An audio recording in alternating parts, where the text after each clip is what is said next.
ओम शांति। आज 8 फरवरी 2023 की साकार मुरली। आज बाबा ने कहा, मीठे बच्चे, तुम ब्राह्मण ही गॉडली स्टूडेंट हो। तुम्हें बाप ने रचता और रचना का ज्ञान देकर मास्टर जानी जाननहार बनाया है। अभी तुम सब कुछ जान जाते हो। प्रश्न, दूसरों को समझाने की फलक किन बच्चों में रहेगी? उत्तर, जिनके पास ज्ञान की पूंजी है, जो स्वयं हर बात को समझकर धारण करते हैं, वही दूसरों को फलक से समझा सकते हैं।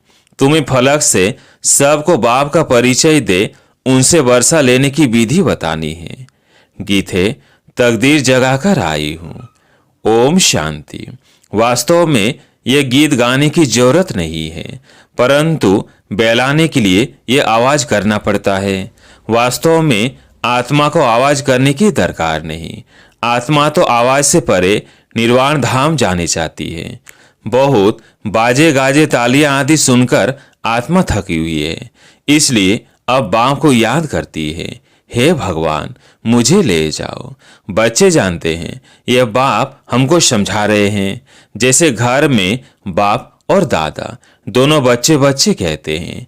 दादा ऐसे नहीं कहेंगे कि पोत्री इधर आओ, दोनों ही कहेंगे बच्चे इधर आओ। यहाँ तो बाप और दादा साकार और निराकार दोनों इकट्ठे हैं। वास्तव में सभी मनुष्य मात्र का यह बाप और दादा है। तो जरूर परमपिता परमात्मा को सृष्टि रचने आना पड़े। तुम्हारा नाम बहुत अच्छा रखा हुआ है, ब्रह्मा कुमार कुमारियां। आबू में भी अधर देवी और कुमारी कन्या के मंदिर हैं। तो एक कन्या तो नहीं होगी ना? जरूर बहुत होंगे। दोनों का अलग अलग मंदिर है। अधर कुमारी किसको कहा जाता है, कुमारी कन्या किसको कहा जाता है, यह तो तुम ही जानते हो। यह है शिव शक्तियां। अंदर बहुत बड़ा मंदिर बना हुआ है, बहुत कोठरियां हैं। तो मंदिर भी साक्षी देता है कि कुमारियां और अधर कुमारियां बहुत हैं। चित्र जो बनाते हैं वह भी यादगार हैं, जो होकर गए हैं। जैसे देवी देवताओं के चित्र हैं, जरूर होकर गए हैं। वे विश्व के मालिक थे, अब नहीं है। विश्व के रचता ने ही भारत को विश्व का मालिक बनाया। कैसे? सब प्रैक्टिकल बन रहे हैं। अभी कलयुग है, सतयुग है एक आदि सनातन देवी देवता धर्म। कलयुग में अनेक धर्म और अनेक प्रजा का राज्य है। तुम बच्चे जब सुनते हो तो समझते हो। बाबा यथार्थ रीति ठीक समझाते हैं, परंतु कोई कारणवश हमको धारणा नहीं होती है, इसलिए औरों को भी धारणा नहीं करा सकते हैं। कोई न कोई विघ्न है। हम डल स्टूडेंट हैं। बाकी बाप तो बहुत अच्छी रीति समझाते हैं। अनेक मनुष्य अनेक धर्म हैं। 5000 वर्ष पहले भारत स्वर्ग था। बहुत थोड़े मनुष्य थे, सिर्फ सूर्यवंशी और चंद्रवंशी। वो आत्माएं परम धाम से आई थी अपना पाठ बजाने। बाकी सभी धर्मों की आत्माएं निर्वाण धाम में थी। अभी अनेक धर्म हैं। बाकी देवी देवता धर्म प्राय लोप है। तो जरूर फिर सतयुग बनेगा। परमपिता परमात्मा को ही आकर स्वर्ग रचना पड़े। भक्त जो भगवान को याद करते हैं तो उन्हों को भक्ति का फल देने के लिए भी यहाँ आना पड़ेगा। बाकी सबको वापिस मुक्ति धाम ले जाना होता है, और तो कोई वापिस ले जा नहीं सकता। अगर एक भी गुरु गति सदगति का रास्ता जानता होता तो फिर उनके पिछाड़ी लाखों शिष्य भी जाते। उन यात्राओं में तो जाकर फिर लौट आते हैं, परंतु मुक्ति धाम से फिर वापस आए ही क्यों? एक को रास्ता मिले तो सबको ले जाए। अब एक बाप आया है तो तुम सबको रास्ता मिलता है ना। सभी को दुख की दुनिया से छुड़ाते हैं, इसलिए उनको लिबरेटर कहते हैं। उस निराकार को आने लिए शरीर चाहिए, तो नई दुनिया को रचने लिए प्रजापिता भी चाहिए। रचना यहाँ रचनी है तो ब्रह्मा भी यहाँ का मनुष्य चाहिए। सूक्ष्म वतन से उतर नीचे तो नहीं आएगा। कहते भी हैं अभी ब्रह्मा की रात है, तो ब्रह्मा मुख वंशावली की भी रात है। अब अंत में बाप आए हैं दिन करने। ब्रह्मा की रात पूरी होती है तो बीके की रात भी पूरी होती है। प्रजापिता ब्रह्मा तो ठीक है, वास्तव में सभी मनुष्य आत्माओं का बाप परमात्मा को कहा जाता है। सभी उनको गॉड फादर परमपिता परमात्मा कहते हैं। सेंसिबल मनुष्य जब गॉड फादर कहते हैं तो कोई मनुष्य को याद नहीं करते। कोई तो कहते हैं वो ज्योति स्वरूप है, ब्रह्म है। ब्रह्मा विष्णु शंकर को तो ब्रह्म नहीं कहेंगे। तो पहले पहले परिचय देना है अपना कि हम बीके हैं। ब्रह्मा को भी परमपिता परमात्मा रचते हैं, फिर ब्रह्मा मुख से ब्राह्मणों को रचा। प्रजापिता है तो जरूर बहुत संतान होगी। इस रीति सिजरा बढ़ता जाता है। ब्राह्मणों का वर्ण बदल सतयुगी देवता बनते हैं, क्योंकि बाप बेट ब्राह्मणों को राजयोग सिखलाते हैं। बाप कहते हैं तुम मेरे द्वारा मुझे और मेरी रचना को जानने से सब कुछ जान जाते हो, बाकी कुछ जानने के लिए नहीं रहता। इतना बड़ा इम्तिहान पास कर लेते हो, अर्थात मास्टर जानी जाननहार बन गए। गॉडली स्टूडेंट सिर्फ ब्राह्मण ही होते हैं। देवताएं, वैश्य व शूद्र कोई भी गॉडली स्टूडेंट नहीं होते हैं। भगवानुवाच होता है ये ब्राह्मणों प्रति। अगर कृष्ण भगवानुवाच हो तो भी किन्हों प्रति? जरूर ब्राह्मण चाहिए। तो प्रजापिता द्वारा ब्राह्मण रचते हैं। रुद्र ज्ञान यज्ञ भी ब्रह्मा ही रचते हैं। कृष्ण ज्ञान यज्ञ तो कभी नहीं कहते। तो पहले पहले समझाना है कि हमको पढ़ाने वाला स्वयं परमपिता परमात्मा है, जो ही ज्ञान सागर है। वही हमारा बाप टीचर सदगुरु है। फिर इसमें कोई उल्टा सुल्टा प्रश्न उठाने की दरकार ही नहीं। इतने ढेर बीके हैं, कोई एक दो नहीं है। पहले पहले पढ़ाना ही अलाप है। अलाप बिगर मनुष्य कुछ भी जान नहीं सकते। उन्हों को समझाना चाहिए कि परमपिता परमात्मा शिव ब्रह्मा मुख द्वारा ब्राह्मण रच रहे हैं। अकेला ब्रह्मा तो रचता नहीं है। यह पॉइंट से धारण करने की है। बाबा के पास ज्ञान है तो तुमको डिलीवरी करते हैं। तुम हो ज्ञान गंगाएं, सागर तो एक ही है। यह ब्रह्मा भी ज्ञान कंठ करते हैं, तो यह भी ज्ञान गंगा हुई। ज्ञान कंठ करने वाले को ज्ञान गंगा कहा जाता है। उसमें मेल फीमेल दोनों आ जाते हैं। ज्ञान सागर तो एक ही बाप है। यहाँ देखो, पानी के सागर को तो टुकड़ा टुकड़ा कर दिया है। सतयुग में जब एक ही सूर्यवंशी राजाई थी तो सागर के टुकड़े नहीं थे। कहाँ भी जाकर सैर कराते थे। वहाँ कोई कह न सके कि मेरी हद में ना आओ अथवा पानी ना लो। यहाँ तो एक दो का पानी ही बंद कर देते हैं। कितने टुकड़े हो गए हैं। अब हम एक ही सचखंड सौर की स्थापना कर रहे हैं। बाप का भी विचार सागर मंथन होता है, तब तो समझाते हैं। ब्रह्मा भी कहेंगे सभी जीव आत्माएं हमारे बच्चे हैं।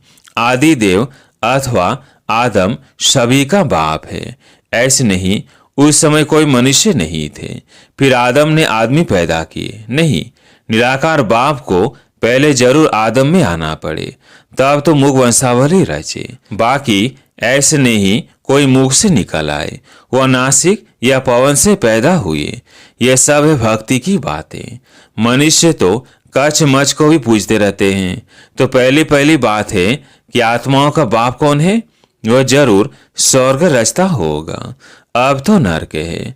अभी हम स्वर्ग के लिए राजयोग सीख रहे हैं, परमपिता परमात्मा द्वारा। ब्रह्मा भी उन द्वारा पढ़ रहे हैं। परमपिता परमात्मा सभी आत्माओं का बाप है। ब्रह्मा जीव आत्माओं का बाप है। हम उनकी वंशावली ब्रह्मा कुमार और ब्रह्मा कुमारियां हैं। हमको ज्ञान फिर भी ज्ञान सागर बाप ही देते हैं। हम श्रीमत पर चलते हैं, वह तो नामी ग्रामी है। ब्रह्मा की मत मशहूर है।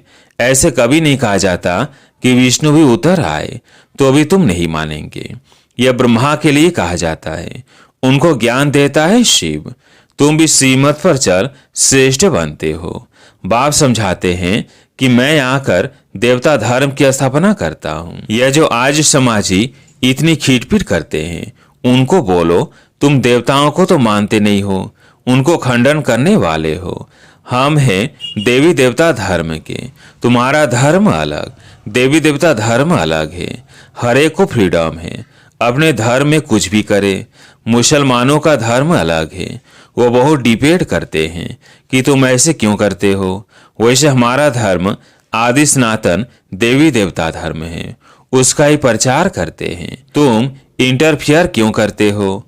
उन्हों को भी युक्ति से समझाना है, उनसे डिस्कस करने की जरूरत नहीं, उससे वो समझेंगे नहीं। जो भी कोई आए तो बाप का परिचय दो। हम बाप से वर्षा ले रहे हैं, तुमको भी लेना हो तो आओ।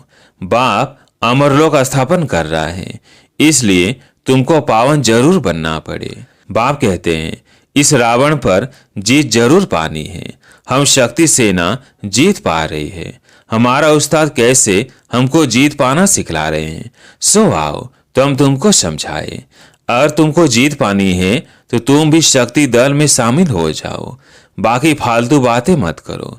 परंतु यह फलक से कह वही सकेंगे जिनके पास ज्ञान की पूंजी होगी। अच्छा, मीठे मीठे सिकिलधे बच्चों प्रति माता पिता बाप दादा का याद प्यार और गुड मॉर्निंग। रूहानी बाप की रूहानी बच्चों को नमस्ते। हम रूहानी बच्चों की रूहानी बाप दादा को याद प्यार गुड मॉर्निंग नमस्ते नमस्ते। धारणा के लिए मुख्य सार। पहला पॉइंट, ज्ञान को कंठ कर मास्टर ज्ञान सागर अथवा ज्ञान गंगा बन पतितों को पावन बनाने की सेवा करनी है। दूसरा पॉइंट, हर एक को बहुत युक्ति से समझाना है, किसी से भी डिस्कस नहीं करनी है, सबको बाप का परिचय देना है। आज प्यारे मीठे बाबा का वरदान, प्यूरिटी की पर्सनैलिटी और रॉयल्टी द्वारा बाप के समीप आने वाले देही अभिमानी भव। प्यूरिटी की पर्सनैलिटी और रॉयल्टी द्वारा बाप के समीप आने वाले देही अभिमानी भव। जैसे शरीर की पर्सनैलिटी आत्माओं को देवभान में लाती है, ऐसे प्यूरिटी की पर्सनैलिटी देही अभिमानी बनाए बाप के समीप लाती है। प्यूरिटी की पर्सनैलिटी आत्माओं को प्यूरिटी की तरफ आकर्षित करती है। प्यूरिटी की रॉयल्टी धर्मराजपुरी की रॉयल्टी देने से छुड़ा देती है। इसी रॉयल्टी अनुसार भविष्य फैमिली में आ सकेंगे। देही अभिमानी बच्चे इस पर्सनैलिटी द्वारा बाप का साक्षात्कार कराने वाले रूहानी दर्पण बन जाते हैं। स्लोगन है, हर एक की विशेषता को देखने का चश्मा सदा लगा रहे तो विशेष आत्मा बन जाएंगे। हर एक की विशेषता को देखने का चश्मा सदा लगा रहे तो विशेष आत्मा बन जाएंगे। अच्छा, अब सुनते हैं माता श्री जी के अनमोल महावाक्य। मम्मा ने कहा, पहला, अपना यह जो ईश्वरीय सत्संग है कॉमन सत्संग नहीं है, यह है ईश्वरीय स्कूल कॉलेज, जिस कॉलेज में अपने को रेगुलर स्टडी करनी है। बाकी तो सिर्फ सत्संग करना, थोड़ा समय वहाँ सुना, फिर तो जैसा है वैसा ही बन जाता है, क्योंकि वहाँ कोई रेगुलर पढ़ाई नहीं मिलती है जहाँ से कोई प्रारब्ध बने। इसलिए अपना सत्संग कोई कॉमन सत्संग नहीं है, अपना तो ईश्वरीय कॉलेज है जहाँ परमात्मा बैठ हमें पढ़ाता है और हम उस पढ़ाई को पूरी धारण कर ऊंच पद को प्राप्त करते हैं। जैसे रोजना स्कूल में मास्टर पढ़ाए डिग्री देता है, वैसे यहाँ भी स्वयं परमात्मा गुरु पिता टीचर के रूप में हमको पढ़ाए सर्वोत्तम देवी देवता पद प्राप्त कराते हैं। इसलिए इस स्कूल में ज्वाइंट होना जरूरी है। यह आने वाले को यह नॉलेज समझना जरूर है, यहाँ कौन सी शिक्षा मिलती है, इस शिक्षा को लेने से हमको क्या प्राप्ति होगी। हम तो जान चुके हैं कि हमको खुद परमात्मा आकर डिग्री पास कराते हैं और फिर एक ही जन्म में सारा कोर्स पूरा करना है। तो जो शुरू से लेकर अंत तक इस ज्ञान के कोर्स को पूरी रीति उठाते हैं वो फुल पास होंगे। बाकी जो कोर्स के बीच में आएंगे वो तो इतनी नॉलेज को उठाएंगे नहीं, उन्हों को क्या पता आगे का कोर्स क्या चला। इसलिए यहाँ रेगुलर पढ़ना है, इस नॉलेज को जानने से ही आगे बढ़ेंगे, इसलिए रेगुलर स्टडी करनी है। दूसरा, भगवानुवाच बच्चों के प्रति। बच्चे, जब परमात्मा खुद इस सृष्टि पर उतरा हुआ है तो उस परमात्मा को हमें पक्का हाथ देना है, लेकिन पक्का सच्चा बच्चा ही बाबा को हाथ दे सकता है। इस बाप का हाथ कभी नहीं छोड़ना, अगर छोड़ेंगे तो फिर निक्सन का बन कहाँ जाएंगे। जब परमात्मा का हाथ पकड़ लिया तो फिर सूक्ष्म में ये संकल्प नहीं चाहिए कि मैं छोड़ दूं, वह संशय नहीं होना चाहिए। पता नहीं हम पार करेंगे वह नहीं। कोई ऐसे भी बच्चे होते हैं जो पिता को न पहचाने के कारण पिता के भी सामने पड़ते हैं और ऐसे भी कह देते हैं, हमको कोई की भी परवाह नहीं है। अगर ऐसा ख्याल आया तो ऐसे नालायक बच्चे की संभाल पिता कैसे करेगा? फिर तो मानो कि गिरा की गिरा, क्योंकि माया तो गिराने की बहुत कोशिश करती है, क्योंकि परीक्षा तो अवश्य लेगी कि कितने तक योद्धा रुस्तम पहलवान है। अब यह भी जरूरी है, जितना जितना हम प्रभु के साथ रुस्तम बनते जाएंगे, उतना माया भी रुस्तम बन हमको गिराने की कोशिश करेगी। जोड़ी पूरी बनेगी। जितना प्रभु बलवान है तो माया भी उतनी बलवानी दिखलाएगी, परंतु अपने को तो पक्का निश्चय है, आखिरीन भी परमात्मा महान बलवान है, आखिरीन उनकी जीत है। श्वास श्वास इस विश्वास में स्थित होना है। माया को अपनी बलवानी दिखलानी है, वो प्रभु के आगे अपनी कमजोरी नहीं दिखाएगी। बस एक बारी भी कमजोर बना तो खलास हुआ।